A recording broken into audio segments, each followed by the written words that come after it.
I don't have a lot of plugins on this computer yet, slowly been getting around to it, so I'm just going to make do with what we've got. Got all the essentials, that's all that matters.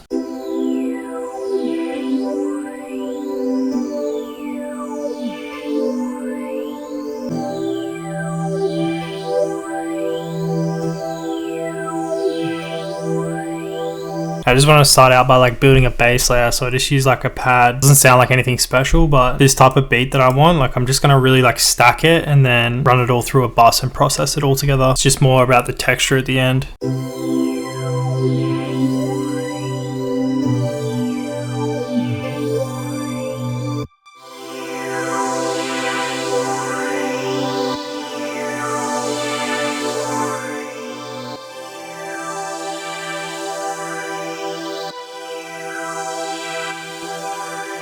Silly if you didn't think I was going to use this. Starting a new MIDI track because I just want to create more of a melodic element here, and I just don't want it to be affected by this reverb. I'm going to put reverb on it, but I just don't want it to be as intense. I want it to be like more kind of clear of the notes. This bus is just kind of like our foundation, kind of like a noise bass layer.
Alright, so just a bit of experimentation, and I just kind of put just a reverb on the whole like mix bus just to make the whole melody, like each individual element, kind of sound like it's coming from the same space. I don't normally do that, but the bus kind of sounded like it needed something to make it feel like it belonged together. And then I just use this raw plugin. This is a good preset I like. It's called VHS Mild. Kind of sounds like a cassette tape. Gives it like an organic feel. And it also kind of just like compresses all the elements together slightly. That's about it for the melody. I'm going to work on the drums.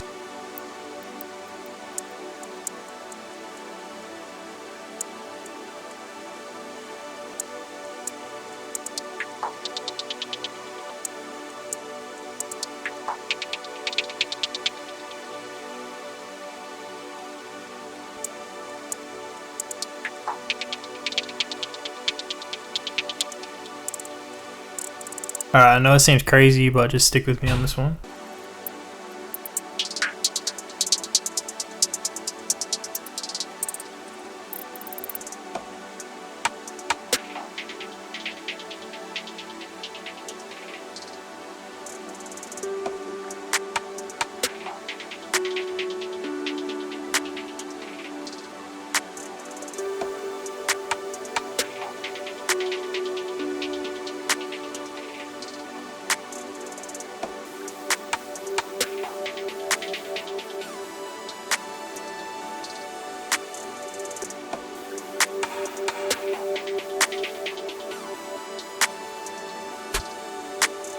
One other thing that I used to neglect as well, putting effects on your percussion. For this one, you can see how much it transformed the sound just by stealing this reverb from my mix bus, like my melody. Then I reused it onto, it was like a rim shot. Gave it so much more character. Didn't make it sound like just like a standard sample that you just like get in a sample pack, you know? Made it sound like our own. Yeah, definitely, like especially with ambient type music, like my go-tos is just like literally just like some stock delay or some stock reverb. You don't have to put it on all the elements, just like maybe put it on one that you think it could work on. So if you put it on all the elements, then they'll all like sit back in the mix. But if you just put it on some of the elements, it'll sound like more dynamic. Like there'll be some elements that are like right in your face, and then some that like are sitting back, and then it's just like a little bit more interesting to listen to. It's in more of an environment.